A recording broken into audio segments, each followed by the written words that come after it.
Today we're going to talk about, pre-retirement. We're looking at what you need to be thinking about, what you need to know so that you can retire with all the boxes checked and you're ready to have a great retirement. Obviously, you want to have a 10 on each, right, Brandon, to That's knock that right. out of the park? So, I'm going to give you what I consider the easiest rule of thumb to get to a 10 quickly is if you look at your pay stub and the date, the SCD, service computation date for leave purposes that's on your pay stub is the day you started working full-time for the government and nothing else has happened in your service, such as separation or part-time or temp time or any of those things, then that's a good date. If there's anything that date doesn't match up with, then you need to work on making your retirement service computation date and your leave service computation date. You need to understand why they're different and see if you can work to get them on the same page. I think that's probably the easiest way to think through it as you're moving through the calculations. But this is a critical element that has to be right. So take the time. Sometimes it takes a long time to get the numbers right. We've had folks take a year to get those figures in line, but you have to. The horror story is, and I've talked to an HR person that had this happen. Someone retired, and they received a phone call back from the government saying, "You got to come back. We miscalculated your retirement days," and they had to come back and work another 6 months or a year or whatever. And you don't want that to be you. And guess whose responsibility it is, right? It's yours to make sure that's right. We're here to help. Our federal benefits analysis that's part of this program can help you with that for sure. So the second point here then that you see at the top of your screen now, I am on the left-hand side, I'm not sure that my survivor benefits and life insurance options are set up best for my family. And then on the far right, it's I've considered my survivor benefits and life insurance options and have chosen the best route to ensure my pension for my spouse or family. So you have to be a consumer of a survivor's benefit and life insurance as you move into retirement. You have a lot of choices. You can keep your FEGLI. You can let go of your FEGLI, right? That's one option. You can pay more for the FEGLI, and there's all sorts of pay rates that need to be considered. It gets quite expensive if you keep something more than basic with a 75% reduction into retirement. Again, all those videos are available for you to learn those elements. So FEGLI is one piece. Survivor benefit is the other.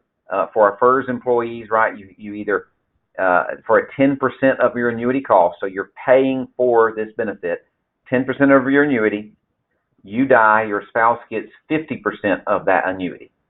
So you're paying 10% as long as you live. That becomes an expensive venture. And so just when you thought you were done buying life insurance, when you sign that retirement paperwork, you just bought something that when you die, someone else gets a benefit, and that's called life insurance. And so in that survivor annuity, there's a lot of dollars to be spent and a lot of dollars that potentially could benefit your spouse. Is that the best choice for you, just to take the 50% and run with that? And the answer is it depends.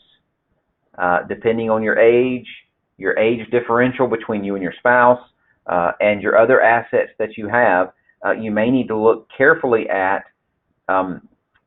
buying other life insurance and taking less of a survivor benefit. You need to compare those prices and be a wise consumer with those dollars, because many of you are going to spend $300 to $500 a month in this survivor benefit. And if your spouse dies first, you get none of that back. That's gone, right? So, but this next one is about Social Security. Social Security is the one that if you're not there, it's not very meaningful to you. That's why I'm letting that one slide for us. The TSP one is obviously very valuable to you, because on the left-hand side, if you're not sure how the TSP funds and other investments are going to be used specifically to fit your retirement goals, we have a problem. Otherwise, you need to know, this statement is very important, I know how to leverage my TSP and other investments effectively in retirement. And by that, we're discussing how you're going to draw this lump sum. What you know of is this large amount of money in your TSP, and then you're going to have a day of retirement, but you have one date, one lump sum. What do I do now? And so the TSP needs to represent an income stream of some form or fashion. It may be to supplement your living. It may be just to go on vacations, to pull in and get out for a vacation or a car, or grandchildren's college education, or whatever you want to do. but you need to determine how you're going to use it before you leave work, because when you determine how you're going to use it and how much you're going to use, then the question is, how long will it last, right? The number one question we get, and we survey hundreds of people a year from the federal government. Number one question is, well, do I have enough? Will my money last? How is this going to work? That third leg of the stool, right? You got your pension, your Social Security, your TSP. How will that play out? And the answer to that question is, again, it depends on your lifestyle and how big your gap is.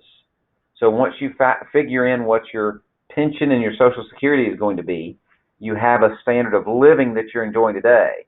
And if there is a gap, then you need to draw from your assets enough to make that gap close.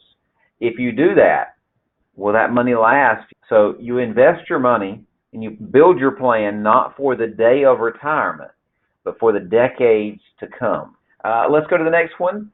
Your two enemies in retirement. Your two enemies in retirement are taxes and inflation.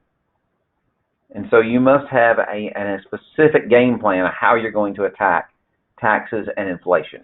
Now, in general, historically speaking, inflation can be maintained for the most part in the stock market. Now, I'm not advocating that you take a lot of risk if that's not who you are, but when we look back at the numbers, we see high inflationary periods oftentimes having higher rates of return, not day by day, but over periods of time.